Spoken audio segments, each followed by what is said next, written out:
All right, I'm pretty fed up. And the reason why I'm pretty fed up is because this victim deserves to have other people standing in her corner and being a very public voice, because some very powerful people have actually clapped for or applauded by their actions domestic violence and abuse. It's insane. We've seen nonsense like this from John MacArthur, and we continue to see nonsense like this being propagated by men who don't want to lose their reputations online or their listeners or their followers.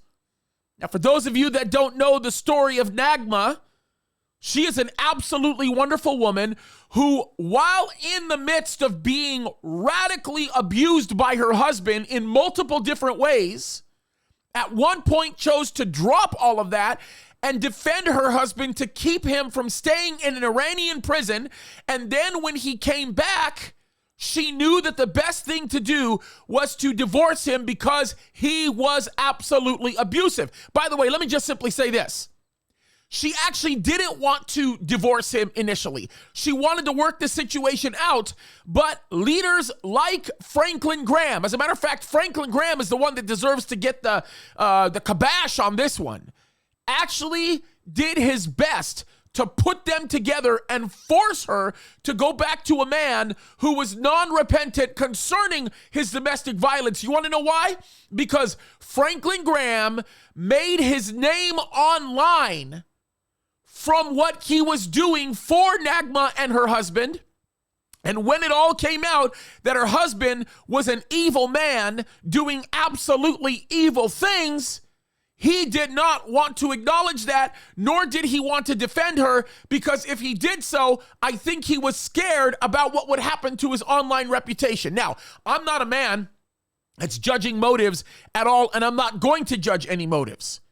But what I'm going to say is, what do we have to lose if, as pastors, we simply acknowledge the truth and defend people?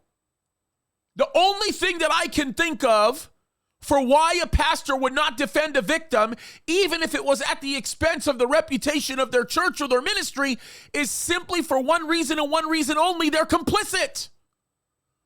And I'm not saying that Franklin Graham is some wife beater or anything like that, but he is undoubtedly complicit when he's trying to force a woman, a godly woman for that matter, to go back to her husband with her kids when he's beating the living snot out of her. I'm sorry, I'm ticked off, but this kind of nonsense needs to stop. We need to start standing up for people who are abused, because when we do so, we are making it very clear that we do not stand behind activity like this.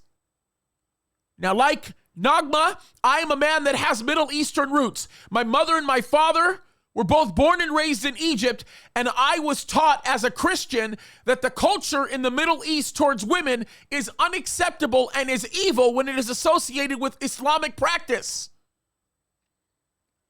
The culture of godliness, Christ-centeredness, stands up for victims of domestic violence, and this woman deserved to have been stood up for. She was treated terribly, and then she was humiliated and forced to go into a situation that she should have had no obligation to go into, and then humiliated publicly for choosing to take a stand for righteousness and do the right thing. Franklin Graham, you need to repent. You need to publicly apologize for this nonsense. Folks, if you think that the allegations I'm making are empty, go to Julie Royce's report website and you can actually hear the audio tapes of Franklin pressuring this woman. It's evil, it's disgusting, and it's reprehensible. Proverbs 31 tells us to stand up for those who cannot stand for themselves. And unfortunately, when this woman chose to stand up for righteousness, for the future of her children and anybody else who might be facing domestic abuse, she was pushed down. It's reprehensible, it's ugly, and it needs to stop. Repent. No more. And folks, if you are aware of abuse going on in your church or any other environment, you need to speak up. Do not let these cowards get away with the things that they are doing, because that is exactly what they are, complete and total cowards. Enough said. I'm done with this. God bless you guys.